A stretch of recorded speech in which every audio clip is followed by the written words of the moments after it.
Buongiorno, benvenuti alla TG Sicilia. Le principali notizie. Catania è di nuovo incubo a Villa Bellini. 2 giovanissimi pestati ieri pomeriggio dal branco che ha agito indisturbato. Prima calci e schiaffi, poi spinti giù per le scale. Al TG Sicilia l'angosciato racconto delle mamme delle 2 vittime. Notti violente a Palermo, la mia ragazza viene continuamente molestata. La drammatica testimonianza di un giovane della Movida. Intanto il nuovo regolamento favorisce gli abusivi che vendono alcol anche ai minorenni a tutte le ore. Favorita dal bel tempo, la Sicilia è una delle mete preferite dai turisti in questo weekend pasquale. Numeri in crescita, Taormina fa la parte del leone, ma anche a Catania aumentano le presenze. Messina Denaro, chiesti 20 anni di carcere per la sorella Rosalia. Interrogatorio in videoconferenza dell'architetto Massimo Gentile, accusato di avere prestato l'identità al boss. A difenderlo l'ex PM antimafia Antonio Ingroia. Cabina di regia per Agrigento, capitale della cultura 2025. La regione assume direttamente il controllo delle spese. Un investimento da 8 milioni, 350 assunzioni, parte la nuova era del polo di Termini Imerese che sarà rilanciato dal gruppo Pelligra. Ripartire dall'etica professionale e personale. Alla TG Sicilia Maria Cristina Busi, la nuova presidente di Confindustria Catania, è la prima donna alla guida dell'associazione Etnea degli imprenditori. Calcio buio pesto in casa Catania, rossazzurri sempre più alla deriva. Dopo la sconfitta contro il Giuliano, lo spettro dei play-out rischia di materializzarsi.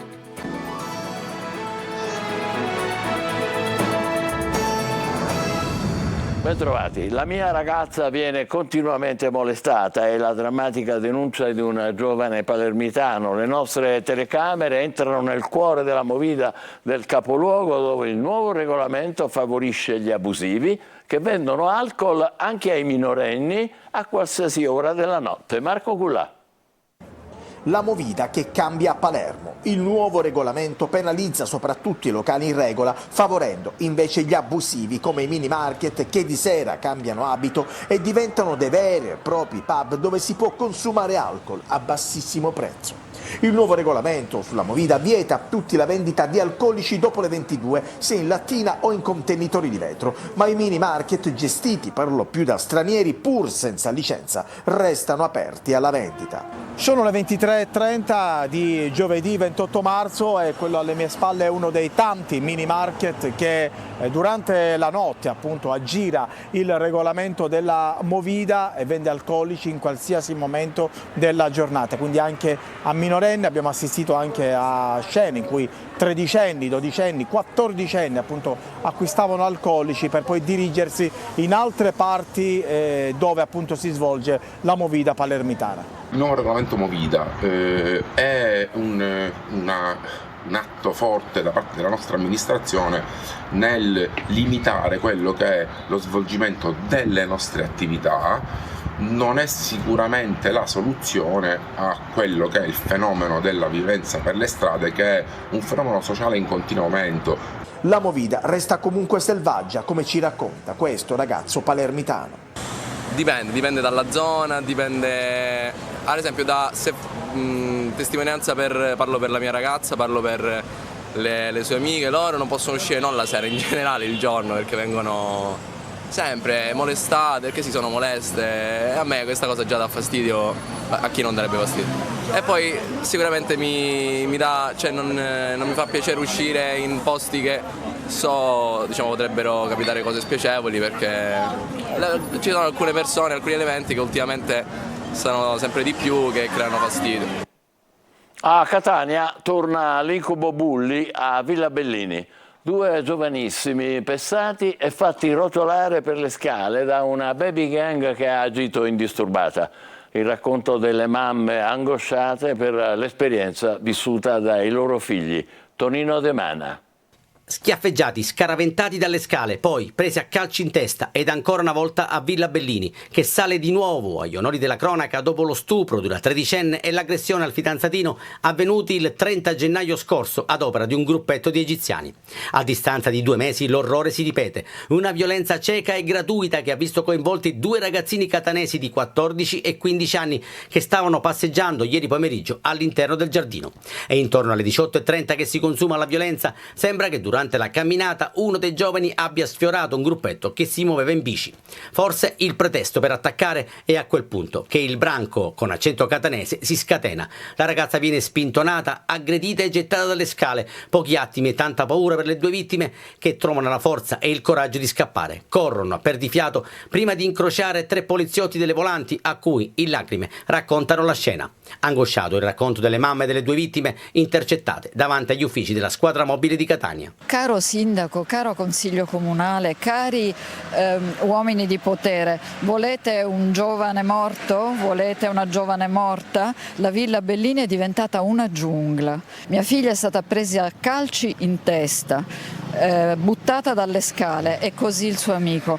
Dobbiamo e dovete intervenire immediatamente.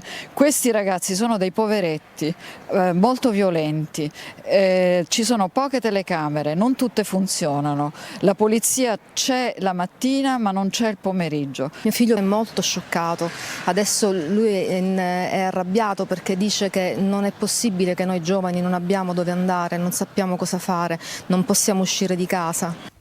E ora tocca agli investigatori che ancora una volta non possono fare molto affidamento sulle telecamere a Villa Bellini, molte delle quali non sono ancora funzionanti. Ricordiamo che il sindaco di Catania Trantino sarà ospite di Telecolor alle 14:30.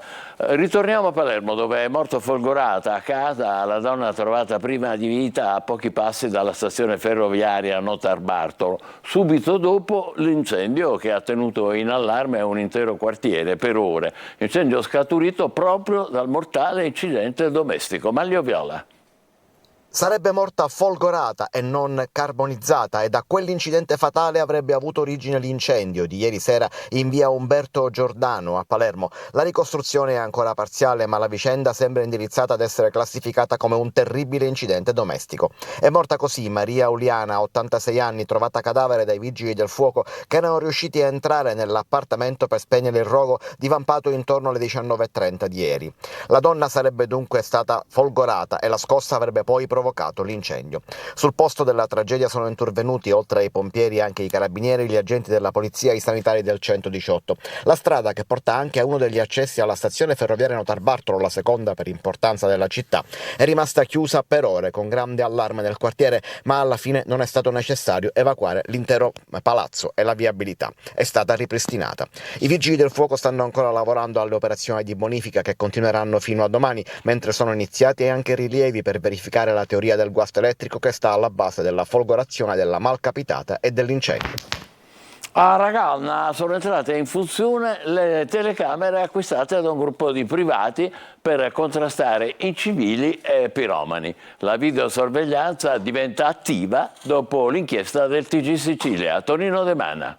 Sono state installate in tempi record e sono già funzionanti nel comune di Ragalna le 6 telecamere acquistate da un gruppo di imprenditori locali per salvaguardare gli oliveti secolari messi a rischio dagli incendi dolosi scaturiti anche dai rifiuti abbandonati lungo le strade al confine con Santa Maria di Licodia. Dopo la bonifica dei terreni, in queste ore è stata completata l'installazione dei sistemi di videosorveglianza. Ad effettuarla è stato direttamente l'assessore alla protezione civile Andrea Corsaro. Grazie ancora ai proprietari che hanno donato le telecamere, ringrazio l'assessore Caliò per l'aiuto materiale nel montaggio delle telecamere e il vice sindaco per aver promosso l'iniziativa insieme ai proprietari. E tirano un sospiro di sollievo gli imprenditori e gli stessi cittadini che adesso hanno un fedele alleato per stanare piromani ed incivili.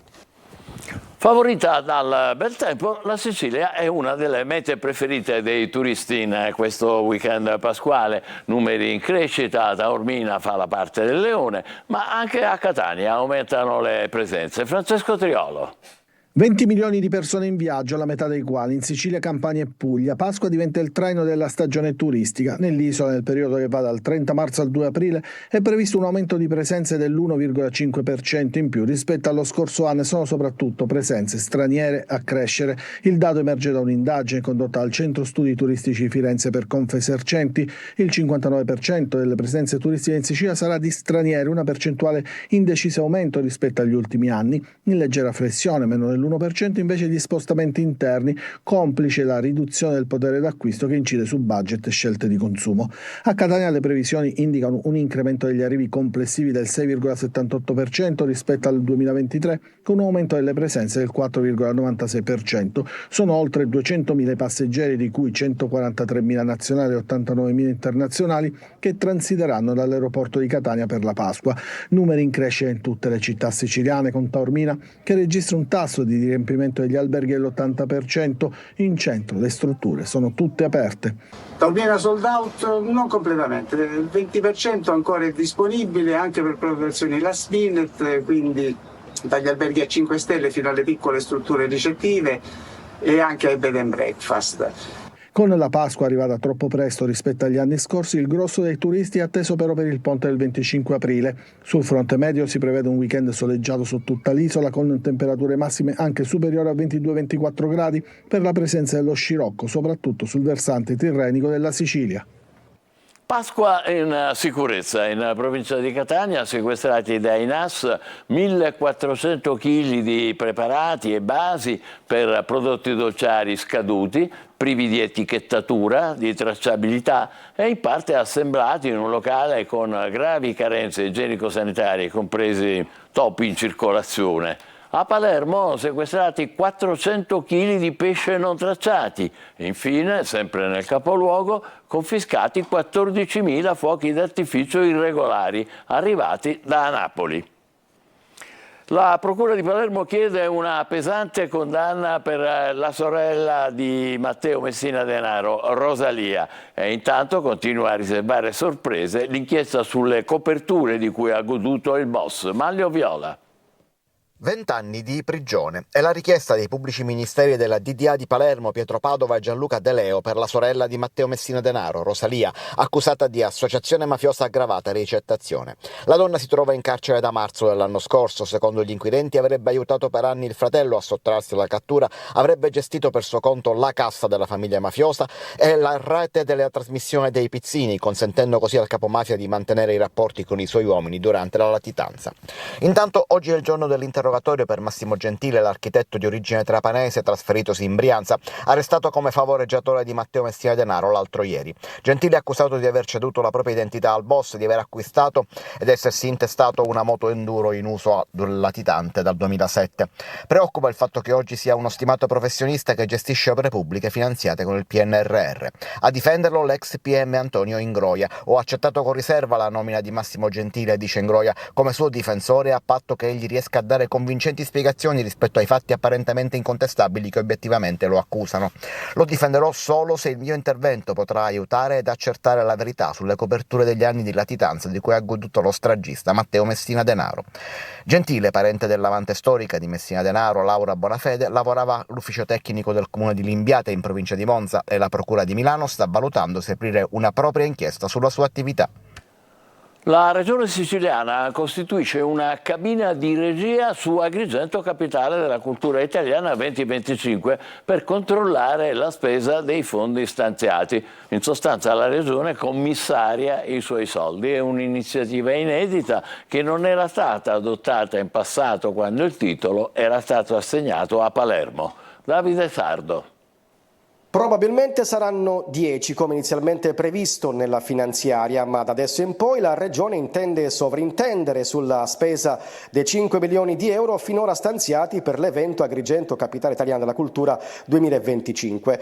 Tanti malignano che si tratti di una mancanza di fiducia, di uno sgarbo politico, ma sono ovviamente delle opinioni. Concretamente, invece, su iniziativa del presidente Schifani e dell'assessore ai beni culturali Scarpinato, è stato costituito un gruppo di lavoro, una sorta di cabina di regia, sull'evento Agrigento 2025 con compiti di indirizzo strategico e amministrativo. I componenti sono 5, di cui 3 delegati da Schifani, dall'assessore regionale Scarpinato e dal sindaco di Agrigento Miccichè. Poi il presidente della Fondazione Agrigento 2025 Giacomo Minio e poi il commissario del Consiglio del Parco dei Templi Giuseppe Parello. Il decreto di istituzione di tale gruppo di lavoro prevede che entro il prossimo 30 giugno dovrà essere presentato l'elenco delle iniziative da organizzare per l'evento con i 5 milioni di euro stanziati dalla Regione. I progetti delle iniziative dovranno essere redatti e approvati secondo le modalità previste dalla vigente legislazione. In riferimento alle iniziative da organizzare, nel decreto si legge anche che le iniziative saranno contraddistinte da elevato e riconosciuto livello. Dunque il messaggio sussurrato dalla Regione ad Agrigento su risorse e iniziative è, come per i farmaci, leggere attentamente le avvertenze prima dell'uso. Termini Imerese, un investimento di 8 milioni, 350 assunzioni. Parte la nuova era del polo ex Blutech che sarà rilanciata dal gruppo Pelligra. Marco Carli.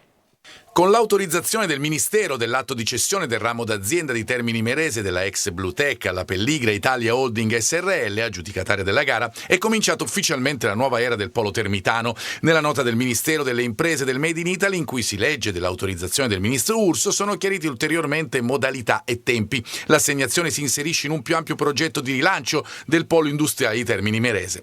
Il piano di Pelligra Holding è risultato l'unico pienamente rispondente alla disciplina di gara, con un'offerta di 8 milioni di euro e la prevista assunzione di almeno 350 dipendenti ex Blutech, attualmente in cassa integrazione con garanzia di impiego per i prossimi 24 mesi. Pelligra Italia Holding è una partecipata italiana della Pelligra Australia. Il presidente del Catania, nel corso di un incontro in città di più di un anno fa, aveva parlato del suo gruppo e delle specializzazioni che lo riguardano. Si occupa di rigenerare aree dismesse trasformandole in poli industriali di ultima generazione. A Termini Imerese il business plan ha 2 fasi di intervento: la riqualificazione del distretto industriale da destinare a uso misto, commerciale e manifatturiero, e poi la diversificazione dei soggetti da inserire nel polo.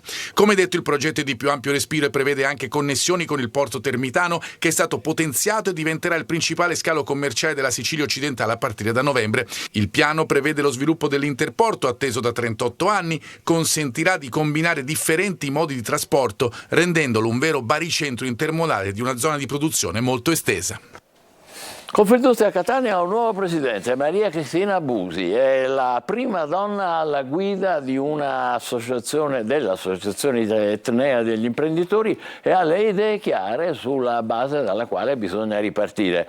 L'etica professionale, dice, è quella personale. Eva Spampinato. Principi e valori saldi contraddistinguono il nuovo corso di Confindustria Catania, che riparte da una donna, Maria Cristina Busi Ferruzzi, e da una parola: etica, grande etica. Da parte di tutti gli associati verrà pretesa una grande etica, perché la buccia di banana dell'ultimo presidente è stata una gran brutta scoppola, diciamo la verità.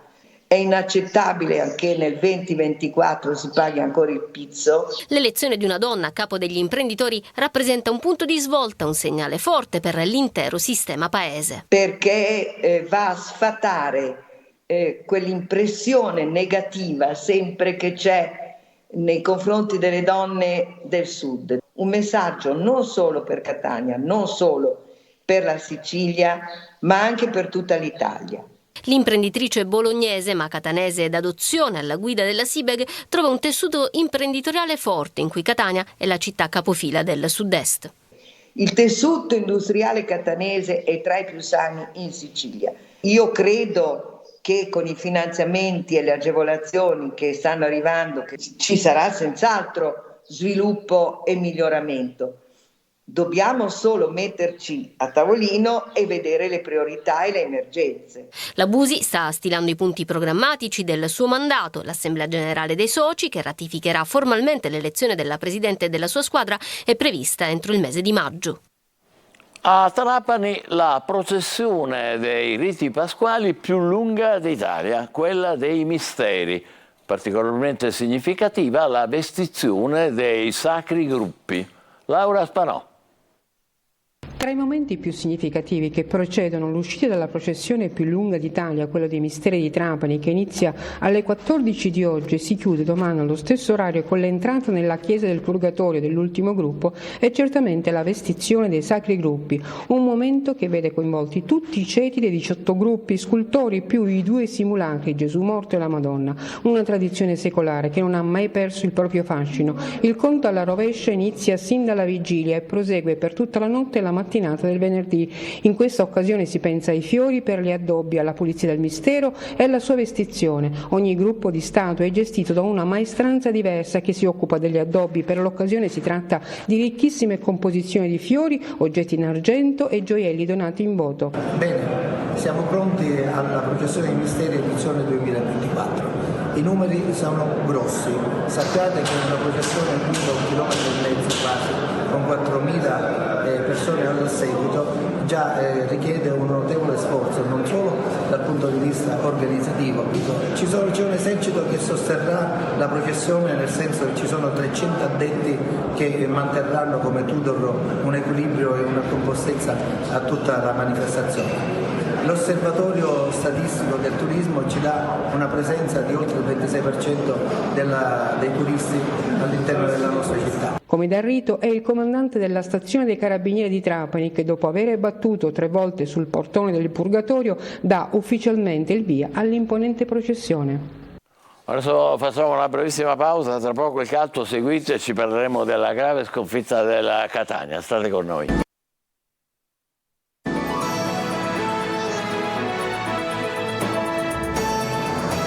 Con il calcio il Catania perde in casa con il Giuliano e continua a crollare in classifica, zona play-out sempre più vicina ed errori in serie che si ripetono ormai da una stagione. Marco Carli. Catania da incubo per gli errori che si continuano a ripetere, per la zona play-out ad un passo dopo la sconfitta col Giuliano, per i numeri 15 partite perse in campionato, per gli episodi che raccontano di una squadra confusa, atleticamente debole, in una sola parola, in crisi. Zeoli è chiamato a comprendere per l'ennesima volta come porre freno all'emorragia. Io sono consapevole dove sono e com'è la situazione. C'è un lavoro da fare, ma tanto lavoro soprattutto sull'autostima dei ragazzi. La squadra non tornerà in ritiro in vista del ritorno della finale di Coppa. Ci sarà comunque da esaminare gli orrori del secondo tempo col Giuliano. Dopo il vantaggio repentino di Cianci, nella ripresa i rossazzurri crollano. L'1-1 vede un Furlani incerto e una difesa poco attenta. Il gol del vantaggio di Ciuferri parte addirittura da una rimessa laterale lunga su cui il Catania si fa trovare impreparato. Poi dopo la rete del pareggio di Buà, ecco l'ennesima disattenzione con Salvemini che su cross dalla tre quarti brucia ancora tutti. A condire il finale l'espulsione di Cicerelli ed errori arbitrali che penalizzano gli etnei. Ora ci sono 4 partite di campionato e una di Coppa per non precipitare all'inferno e per salvare almeno l'onore. Ti accorgi di questi alti e bassi, questa costanza, questi 90 minuti benedetti, 90 minuti che sarebbe la normalità, e a livello d'attenzione non c'è. Impegno sulla carta proibitivo per il Messina che domani pomeriggio gioca in Campania contro la Juve Stabia che è lanciata verso la promozione in Serie B. Assenti gli squalificati Manetta e Frisenna. Sergio Colosi.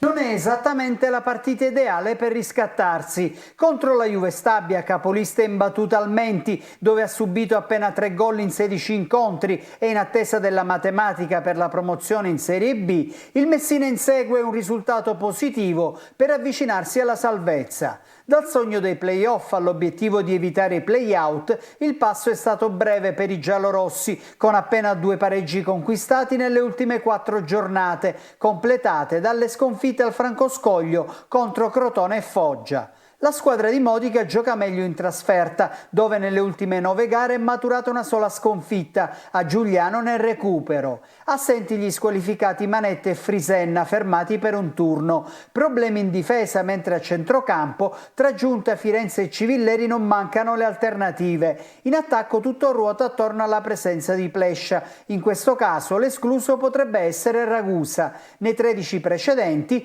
2 pareggi, 8 successi dei campani e 3 del Messina. Messina, che non vince addirittura dal 1952, eccezion fatta per il 2-3 in Coppa Italia nell'agosto 2021.